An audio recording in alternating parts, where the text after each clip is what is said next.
सावन का पवित्र मास अभी आरंभ होने वाला है। इस महीने की खास बात यह है कि इसमें बाबा भोले की पूजा का विधान है। लोग अनेकों माध्यम से अपने इष्ट देवता को प्रसन्न करते हैं। ऐसे बहुत सारे भक्त हैं जो हरिद्वार से पैदल चलकर या किसी अन्य माध्यम से जल वहाँ से लेकर आते हैं कांवड़ के रूप में और अपने अपने स्थानों पर उसको चढ़ाते हैं। तो यह एक लंबी प्रक्रिया है। राजस्थान, दिल्ली, हरियाणा, उत्तर प्रदेश, इन इन यहाँ से बहुत लोग हैं जो कांवड़ यात्रा में शामिल होते हैं और हरिद्वार से अपने घर तक जल लाते हैं। तो ये जो रास्ता है इसमें हरिद्वार से लेकर फिर रुड़की होते हुए और मुजफ्फरनगर, देवबंद और फिर ये इलाका मेरठ, इस तरह से ये इलाका आता है। मेरठ से फिर दिल्ली और या फिर उत्तर प्रदेश के अन्य हिस्सों में। तो वहाँ एक ज़िला पड़ता है बीच में, मुजफ्फरनगर। वहाँ के एसपी का आदेश एक वायरल हो रहा है, जिसमें एसपी साहब ने कहा है कि जो भी दुकानदार हैं रास्ते में, कांवड़ यात्रा के बीच में जो भी दुकानदार हैं, खाने पीने का सामान बेचते हैं, पूजा सामग्री बेचते हैं, उनको अपने अपनी दुकानों के बाहर नाम लिखना होगा, अपनी पहचान बतानी होगी। बस इससे ज़्यादा कुछ नहीं है, सिर्फ अपनी पहचान बतानी है। ये किस लिए किया गया है कि जो हिंदू मतावलंबी है, जो भोलेनाथ का भक्त है, वो ठीक जगह से खाने पीने की, पूजा पाठ की सामग्री ले सके। इस आदेश में कहीं से ऐसा कुछ विवाद करने लायक नहीं है, क्योंकि वह भोले का भक्त जो हरिद्वार से कावड़ उठाता है और अपने घर तक आता है, रास्ते में कहीं खाना पीना तो ज़रूर होगा। अगर पूरे रास्ते वो पैदल चलकर आता है तो इसमें 3 से 4 दिन लग सकते हैं। अगर वह डाक कावड़ लाता है तो वह 12 से 24 घंटे के बीच में आ जाती है।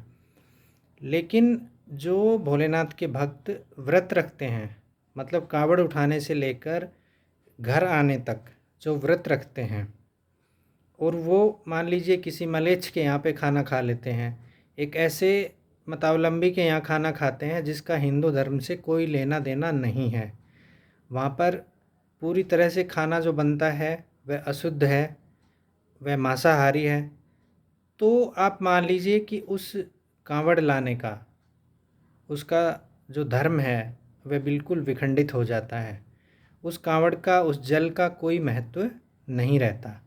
इसी को संभवतः ध्यान में रखते हुए प्रशासन ने यह आदेश दिया कि अब उस रास्ते में जो भी ढाबे पड़ते हैं उनको सिर्फ अपनी पहचान बतानी है, ताकि जो श्रद्धालु है वो अपनी इच्छा से खाने पीने का सामान ले सके। इस आदेश में कोई बुराई नहीं लगती है, इसमें कोई किसी प्रकार का धार्मिक मतभेद पैदा नहीं होता है। लेकिन न जाने क्यों हमारा विपक्ष जो है, खासकर जो सेक्युलर नेता हैं, उनको ये कहाँ से ये शौक चढ़ा है कि वो पहचान छुपाने वालों के साथ खड़े रहते हैं। उनको इस आदेश में भी खामियां दिखाई देती हैं। वो इसको हिंदू मुस्लिम से जोड़ रहे हैं और कह रहे हैं कि ये उनकी जो खाने कमाने की आज़ादी है उस पर यह सीधा सीधा हमला है।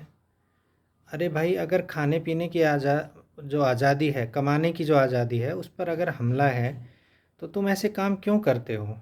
ऐसे कितने ही वीडियो वायरल होते हैं जहाँ पे सिर पे टोपी लगाए हुए व्यक्ति कहता है, कहीं थूक रहा होता है, कुछ गंदगी फैला रहा होता है। ऐसे तमाम वीडियो इंटरनेट पर अब उपलब्ध हैं। तो इसी समस्या से बचने के लिए प्रशासन ने संभवतः यह आदेश दिया है कि कांवड़ यात्रा की जो शुद्धता है, जो उसकी महानता है, वो बची रहे, और जो श्रद्धालु इतनी मेहनत से अपने घर से चलता है, वहाँ से कांवड़ उठाता है, जल लाता है, उसको पूरी विधि विधान से वो अपना कार्य संपूर्ण कर सके। इसी को ध्यान में रखते हुए यह एक अति आवश्यक कदम सरकार ने उठाया है। इसमें जो लोग इसका विरोध कर रहे हैं वो किसी भी तरह से उचित नहीं है। आप सोचिए कि सरकार ने ये तो नहीं कहा कि आप मुस्लिम होटलों से खाना मत लीजिए।